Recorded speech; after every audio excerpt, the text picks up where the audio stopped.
माजिद छा थो ॾिसी एतिरी गहराई सां? असां तो तुंहिंजी न अखियुनि में जंहिंमें समुंड जीअं छोलियूं पाण में केॾियूं न मस्त ऐं हिन में कुदरत वारे केतिरी न चमक भरी आहे। किरन ई उहो मोहबत जो समुंड आहे जंहिंजो को किनारो ई न ऐं तुंहिंजी अखियुनि जी इहा चमक मूंखे ॾाढी वणे थी। मुंहिंजूं अखियूं तोखे हेॾियूं थियूं वणनि? दिलि त चवे थी हिन अखियुनि जी पिंबड़ी थी वई। तुंहिंजी अखियुनि जी गहराई में जेको मां समुंड ॾिसी रही आहियां माजिद, मूंखे यकीन आहे त तूं हुन में ज़रूरु पार थी वेंदी। हा किरन, दिल जी ज़बान जंहिंजे फिक्र में आहे उन सां इक़रार करण खां किबाए थी। किथे मोहबत जे बदिले में इनकार न मिले ऐं हिन दिल जी उमेदुनि ते नाकामी जा ककर न छाइजनि। माजिद, ईअं बि मुमकिन आहे त हुन जी दिलि में तुंहिंजे प्यार जा गुल फुटल हुजनि। कॾहिं कॾहिं दिलि चवंदी आहे त हुनखे चई छॾियां, पर अलाए छो दिलि हुनजे साम्हूं ईंदी आहे त घबराए वेंदी। चइबो त सीने ते जबल जहिड़ो बार बर्दाश्त करे सघे थो, पर महबूब जो इनकार बर्दाश्त नथो करे सघे।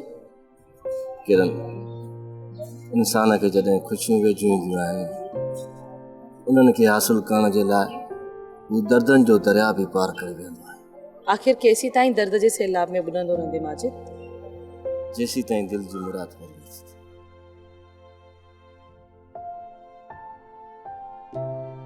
माजिद, मूंखे मोकल ॾे त मां अधे वारनि जे घरां चकर हणी अचां। छो?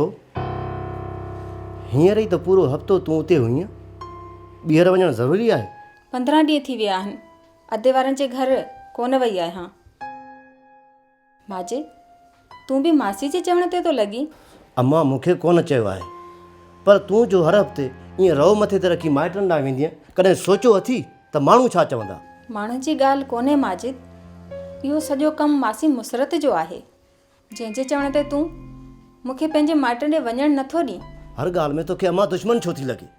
आख़िर तूं अम्मा जी दुश्मन छो थी बीठी आहीं अमीना? मां थी तुंहिंजी माउ खे तंग कयां? तुंहिंजी माउ मुंहिंजो जीअण हराम करे छॾियो आहे, हाणे त तूं बि उनजी पुठ भराई पियो करीं। आउं अम्मा जी पुठ भराई नथो कयां, हूअ मुंहिंजी माउ आहे, उन सां अहिड़ो रवैयो न कर।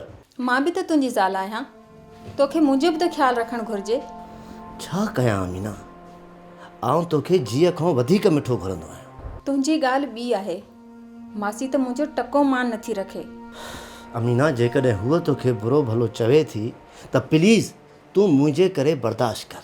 तुंहिंजे करे ई त मासी जे मेहणनि ऐं गारियुनि खे ॿुधंदी आहियां। माजिद, न त मासी त मूंखे घर छॾण जहिड़ो करे छॾियो आहे। जॾहिं मासी मछरजे थी त मुंहिंजे लाइ जहिड़ो क़यामत करे पई छॾे, पर पोइ बि मूंखे तुंहिंजो ख़्यालु थींदो आहे त ज़हर जो ढुक भरे छॾींदी आहियां। अमीना, तूं मूंखे साह खां वधीक प्यारी आहे, मूं कॾहिं तोखे झिणक कोन ॾिनी हूंदी। सदाईं मासात मिठी ज़ात सम्झी तोसां मोहबत कंदो आहियां। हल हल कूड़ा, अहिड़ी ॻाल्हियूं न कर। इन ॻाल्हि में तिर जेतिरो कूड़ कोन्हे। सोराना सच थो चवां त मुंहिंजी दिलि में सदाईं तुंहिंजे लाइ प्यारु हूंदो आहे। हा हा, छॾ हाणे इन ॻाल्हियुनि खे, मूंखे 7 सुरी धूरी वठी ॾे। चङो बाबा, खोड़ धुरियूं, सुभाणे ई दुकान तो वञी तुंहिंजे लाइ 7 सुरी धुरी खणी ईंदुसि। बसि हाणे तो ख़ुशि न? ऐं हा, वाला बि नवां वठी ॾे मूंखे, हाणे ही पुराणा थी विया आहिनि। चङो, इहे बि तोखे मिलंदा, सिर्फ़ु घर में ख़ैरियत सां रहो, बाक़ी सोन खोड़ तुंहिंजे लाइ। ड्रामा सीरियल सिलसिला मोहब्बतुनि जा तमाम एपिसोड्स ॾिसो हाणे HD क्वालिटीअ में। विज़िट करियो असांजो YouTube channel Sindh TV HD drama. Subscribe कयो असांजो official YouTube channel Sindh TV HD drama ऐं वधीक अपडेट लाइ बेल आइकन खे क्लिक करियो।